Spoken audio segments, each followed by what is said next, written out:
बोली आशुतोष भगवान की जय, सच्चे दरबार की जय।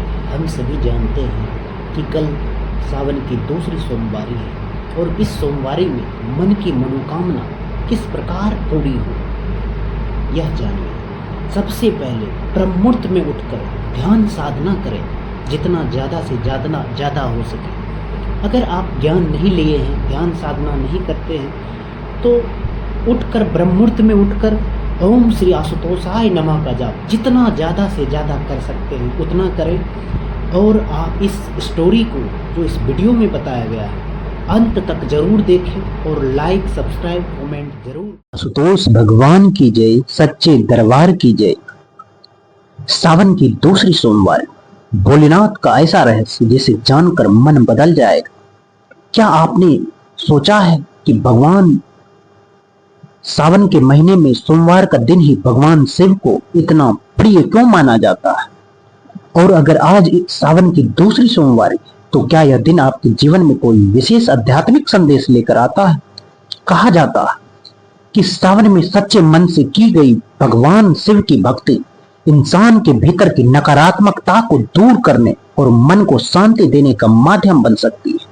लेकिन आज की इस वीडियो में हम सिर्फ पूजा की बात नहीं करेंगे। आज हम जानेंगे सावन की दूसरी सोमवारी का महत्व क्या है, इस दिन भगवान शिव को क्या अर्पित करना चाहिए, कौन सी गलतियां नहीं करनी चाहिए, और सबसे महत्वपूर्ण, क्या सिर्फ एक सच्ची प्रार्थना भी भोलेनाथ तक पहुंच सकती है?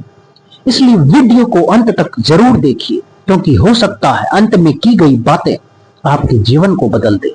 हर हर महादेव। सावन और भगवान शिव का संबंध आइए जानते हैं। सावन का महीना आते ही वातावरण शिवमय हो जाता है। मंदिरों में घंटियां बजने लगती, हर ओर ओम नमः शिवाय ही सुनाई देता है।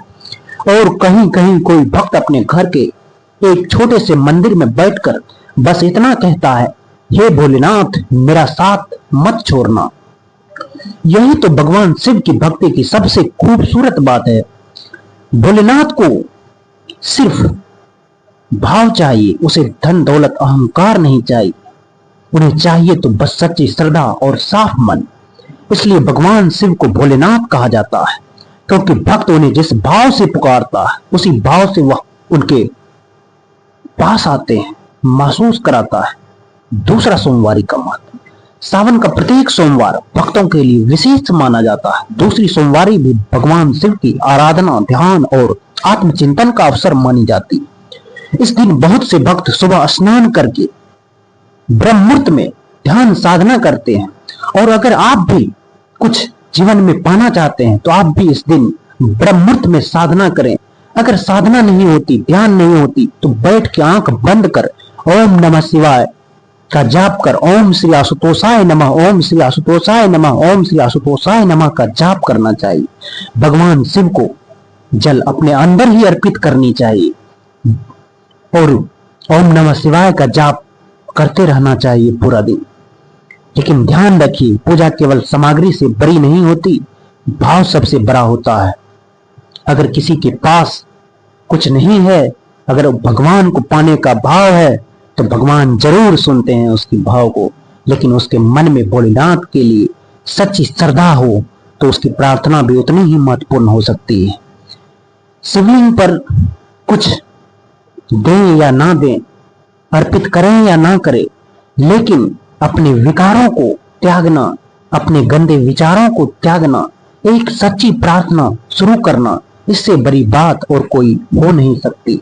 हे महादेव मेरे मन की अशांति दूर करना, मेरे भीतर अहंकार कम करना, मुझे सही रास्ते पर बढ़ाना, शक्ति देना मुझे।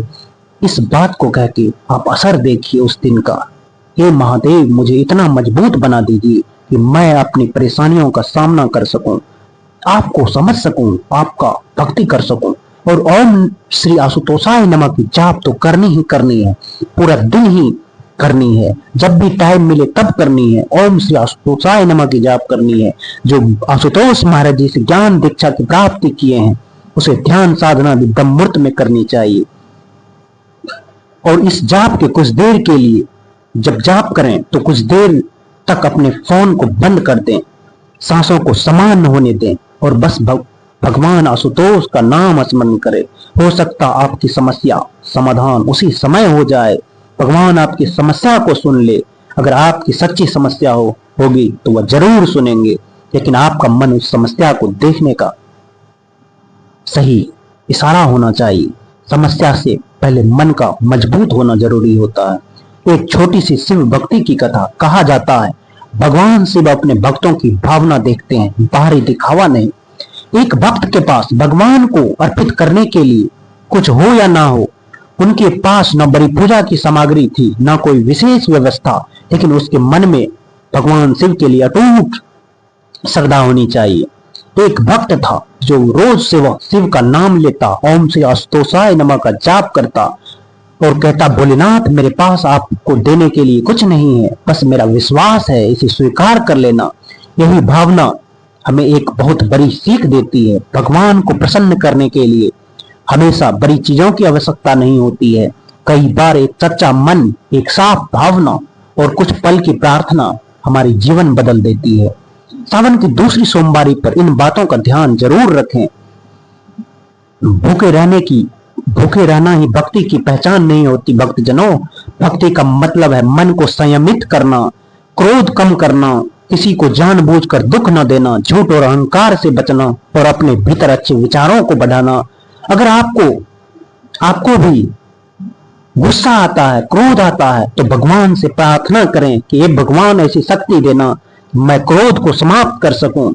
अगर आपने सुबह पूजा कर ली है तो दिन भर किसी से बेवजह झगड़ा करके उस पूजा की भावना को कमजोर मत करना। इस दिन आप जरूर से जरूर किसी को दान पुण्य करें जिसके पास खाने के लिए कुछ नहीं है।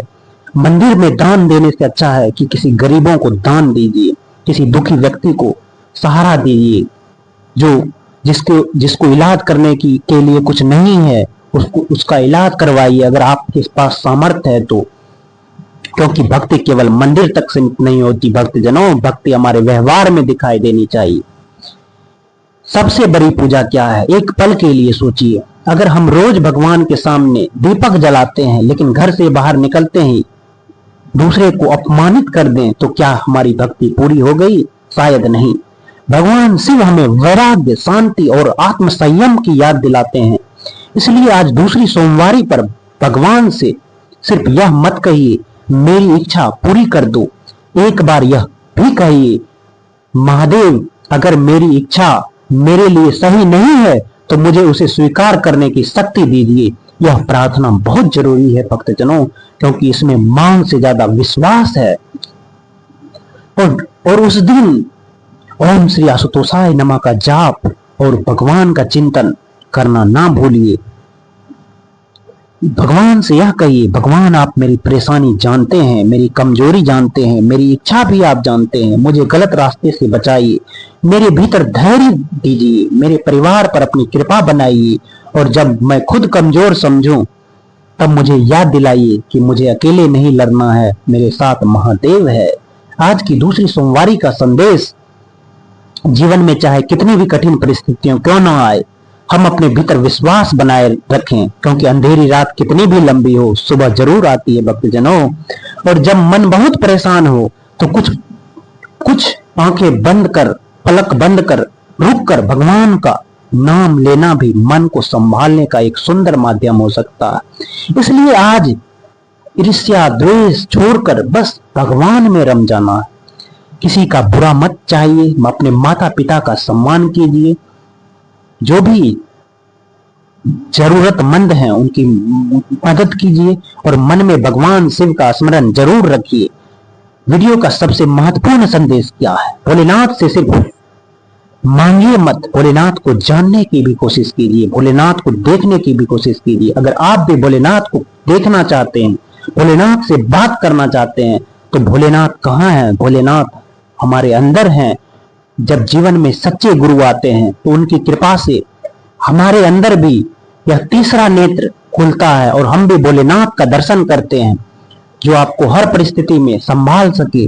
सिर्फ सफलता मत मांगे, सही रास्ते पर आगे बढ़ने की बुद्धि मांगे। सिर्फ सुख मत मांगे, दुख में भी धैर्य रखने की शक्ति मांगे। और सबसे बढ़कर ऐसा मन मांगे जिससे उस भगवान को कभी भुला ना सके। यह सावन की भक्ति का को और भी सुंदर बना सकता है। अंतिम प्रार्थना क्या करें? हे भगवान, मुझे ऐसी शक्ति देना, ऐसा विश्वास देना कि मैं आपको हमेशा याद करता रहूं, कितनी भी बुरा परिस्थिति में क्यों ना हो, फिर भी आपको याद करता रहूं। उसके परिवार में प्रेम बनाए रखना, जो आपसे जुड़े रहते हैं, उसके मन की नकारात्मकता को दूर करना, उसे सही रास्ते पर आगे बढ़ाना, उसे शक्ति देना, ऐसा विश्वास रखिए और ओम श्री आशुतोषाय नमः का जाप जरूर कीजिए। और अगर आपको यह वीडियो पसंद आई हो तो ओम श्री आशुतोषाय नमः कमेंट में जरूर करें, ओम नमः शिवाय कमेंट में जरूर करें।